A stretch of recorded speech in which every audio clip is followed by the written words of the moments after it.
ஓம் சாய்ராம். நான் அடிக்கடி உங்ககிட்ட சொல்லிட்டே இருப்பேன். சாய்பாபா வந்து ஏதாவது ஒரு ரூபத்துல நமக்கு உதவி செய்வாங்க அப்படின்னு நான் சொல்லிட்டே இருப்பேன் இல்லையா? ஆனா சாய்பாபா நேரடியா வந்து ஒரு சாய் பக்தருக்கு உதவி செஞ்ச ஒரு அற்புதமான விஷயத்த தான் இந்த வீடியோல பார்க்க போறோம். இந்த அற்புதத்த பார்த்தீங்கன்னா, சாய் சாகர் மேகசின்ல எழுதியிருக்காங்க 2008ல. இத வினியம்மாவும் அவங்களோட புக்ல வந்து எழுதியிருக்காங்க. அந்த விஷயத்த தான் இப்போ உங்க கூட ஷேர் பண்ண போறேன். இவங்க பார்த்தீங்கன்னா, சரோஜா தாய் கஸ்தூரி. இவங்க வந்து பரோடால வாழ்ந்துட்டு இருக்காங்க. இவங்களுக்கு சின்ன வயசுலேருந்தே சாய்பாபான்னா ரொம்ப பிடிக்குமா. எப்போ பார்த்தாலும் பாபாவோட பேர் தான் சொல்லிட்டே இருப்பாங்களாம். சாய்ராம், சாய்ராம், சாய்ராம். இந்த வார்த்தையை தான் அவங்க சொல்லிட்டே இருப்பாங்களாம். சமைக்கும்போது, வீட்டு வேலை செய்யும்போது, எப்பயுமே அவங்களோட வாயிலேருந்து வர்றது சாய்ராம், சாய்ராம், சாய்ராம். இந்த வார்த்தை தான் வந்துட்டே இருக்குமா. பாபாவோட மிகப்பெரிய பக்தை.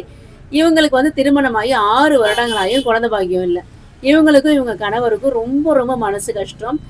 இவங்க குழந்தை பாக்கியம் கிடைக்கணும் அப்படின்னு சொல்லிட்டு பினா கிளினிக் அப்படின்னு சொல்லிட்டு ஒரு கிளினிக் போயிருக்காங்க. அந்த கிளினிக்ல செக் பண்ணிட்டு இவங்களுக்கு வந்து ட்ரீட்மெண்ட் கொடுக்க ஆரம்பிச்சிருக்காங்க. அந்த ட்ரீட்மெண்ட் எப்படின்னா இவங்களால தாங்கவே முடியலையா. அந்த வலி வந்து அதிகமா இருந்திருக்கு. அந்த ட்ரீட்மெண்ட் இவங்களால தாங்க முடியாம சாய்ராம் சாய்ராம் சாய்ராம்னு இவங்க சொல்லிக்கிட்டே இருந்திருக்காங்க. இவங்க அம்மாவை கூப்பிடல, இவங்க அப்பாவை கூப்பிடல, இவங்க ஹஸ்பண்ட் பேர் கூட சொல்லலையா. ஆனா அந்த ட்ரீட்மெண்ட் நடக்கும்போது இவங்க சொன்ன வார்த்தை எல்லாமே சாய்ராம் சாய்ராம் சாய்ராம் தான் சொல்லிட்டே இருந்திருக்காங்க. அந்த ட்ரீட்மெண்ட் வந்து 1 டே ஃபுல்லாக நடந்திருக்கு. இவங்க ரொம்ப ரொம்ப வலியில் துடிச்சிருந்துருக்காங்க. ஆனாலும் அந்த வலி வேதனையாக தாங்கிக்கிட்டு பாபா பேரையே சொல்லிக்கிட்டே இருந்திருக்காங்க. அதுக்கப்புறம் ஈவினிங் ஆன உடனே அவங்க வந்து வீட்டுக்கு போக சொல்லியிருக்காங்க. இவங்க கணவர் வந்து இவங்களை மெதுவாக வண்டியில் உட்கார வச்சு வீட்டுக்கு கூட்டிகிட்டு போயிருக்காரு. வீட்டுக்கு போகிற வழியில் பார்த்தீங்கன்னா திடீர்னு ஒரு புகை மூட்டமாக இருந்திருக்கு. அந்த புகை மூட்டத்துலேருந்து வெளியில் ஒருத்தர் வராரு.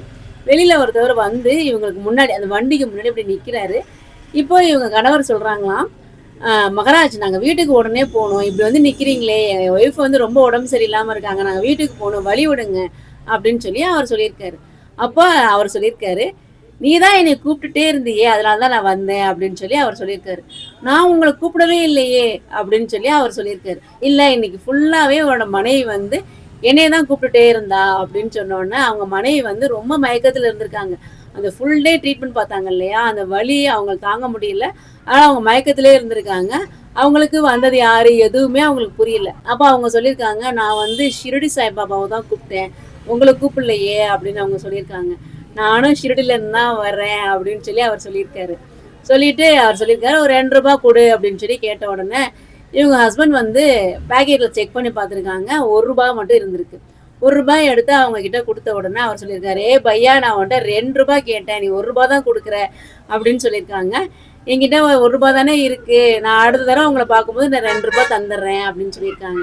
அப்போ அவர் சொல்லியிருக்காரு, நீ கவலைப்படாம போ, கூடிய சீக்கிரம் உனக்கு வந்து பையன் பிறப்பான் அப்படின்னு சொல்லி அவங்க சொல்லியிருக்காங்க. இவங்களுக்கு ஒண்ணுமே புரியலையாம், இவருக்கும் ஒண்ணுமே புரியல. அவங்க ஒய்ஃப் வந்து ரொம்ப மயக்கத்துல இருந்தனால அவங்க எதுவுமே பார்க்கல, அவங்களுக்கு எதுவுமே புரியல. அப்படியே மெதுவா அவங்க வந்து வீட்டுக்கு போயிட்டாங்க. வீட்டுக்கு போயிட்டு அவங்க ஒய்ஃப் வந்து ஓரளவுக்கு தெளிஞ்சு வந்ததுக்கு அப்புறம் அவங்க மனசுல வந்து வந்தது வந்தது யாரு வந்தது யாரு அப்படின்னு பார்க்கும்போது தான் அவங்களுக்கு புரிஞ்சிருக்கு, வந்தது ஷிரடி சாய்பாபாவே தான் அப்படின்னு சொல்லி. நான் ஷிரடிலேருந்து வந்திருக்கேன் அப்படின்னு சொல்றாங்க.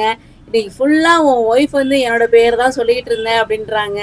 இது எல்லாமே அவங்க கரெக்டாக சொல்றாங்க. அது மட்டும் இல்லாம கவலைப்படாத, உனக்கு பையன் தான் பிறப்பான் அப்படின்றாங்க.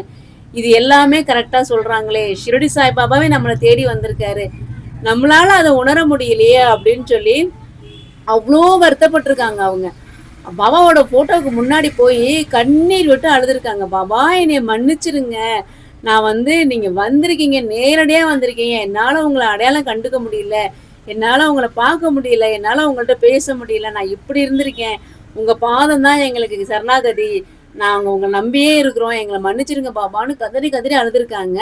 நீங்க தான் எங்களோட வழிகாட்டுதல் பாபா, நீங்க எங்களை நேரடியா வந்திருக்கீங்க, ஆனா என்னால உங்களை கண்டுபிடிக்க முடியாம போயிடுச்சு பாபா, சின்ன வயசுல இருந்தே நான் உங்களை கும்பிட்டுட்டு இருக்கேன், என்னைய பார்க்க நீங்க நேரடியா வந்திருக்கீங்க, ஷிரடிலேருந்து வந்திருக்கீங்க அப்படின்னு சொல்லி அவ்வளோ விஷயங்கள் சொல்லி அவங்க அழுதுருக்காங்க பாபா கிட்ட. எப்படி இருக்கும் யோசிச்சு பாருங்களேன். பாபா நம்மளை தேடி வந்திருக்காரு, நம்ம அதை உணரலையே அப்படின்னா அவங்களோட மனநிலை எப்படி இருக்கும். அந்த மாதிரி தான் அவங்க அந்த நேரத்துல துடிச்சிருக்காங்க. அதுக்கப்புறம் பாபா கிட்ட சொல்லியிருக்காங்க, பாபா நான் சொன்ன மாதிரி நீங்க 2 ரூபாய் தட்சணை கேட்டிருக்கீங்க, எனக்கு பையன் பிறந்தோட நாங்க ஷிரடிக்கே நேரடியா வந்து உங்களோட காணிக்கையை கொடுத்துட்றோம் பாபா அப்படின்னு சொல்லி வேண்டியிருக்காங்க. பாபாவோட ஆசீர்வாதத்தோட அவங்களுக்கு ஒரு பையன், அழகான ஒரு பையன் பிறந்திருக்காங்க. அதுக்கப்புறம் கணவன் மனைவி 2 பேருமே ஷிரடிக்கு போயிட்டு பாபா கேட்ட காணிக்கையை கொடுத்துருக்காங்க. ரொம்ப ரொம்ப சந்தோஷமா இந்த விஷயத்த வந்து அவங்க பதிவு பண்ணியிருக்காங்க. இதுதான் நம்ம சாய்பாபா, தன்னோட பக்தருக்காக பாபா ஏதாவது ஒரு ரூபத்துல வருவாங்க. பாபாவ நம்புன பக்தர்களுக்கு பாபா ஏதாவது ஒரு ரூபத்துல கண்டிப்பா வந்து காட்சி குடுப்பாங்க. ஏதாவது ரூபத்துல கண்டிப்பா நமக்கு பதில் சொல்லுவாங்க. எவ்வளோ கஷ்டத்துல இருந்தாலும் பாபாவோட நாமத்த மட்டும் சொல்லிக்கிட்டே இருந்தோம் அப்டின்னா, ஏதாவது ஒரு ரூபத்துல பாபா கண்டிப்பா நமக்கு உதவி செய்வாங்க. அதனால நம்மளோட அத்தன பேரோட கஷ்டத்தையும் பாபாவோட பாதத்துல சரணம் செஞ்சுட்டு, "பாபா நீயே பொறுப்பு. நீ பார்த்துக்கோ எல்லாத்தையும்" அப்டின்னு சொல்லி பாபாகிட்ட ஒப்படைச்சிருங்க. பாபா நிச்சயமா நம்மளோட அத்தன பேரோட வேண்டுதலையும் சீக்கிரமா நிறைவேத்தி தருவாங்க. பாபாவை நம்புவோம். பாபாவுடன் இணைந்திருப்போம். நல்லதே நடக்கும். ஓம் சாய்ராம்.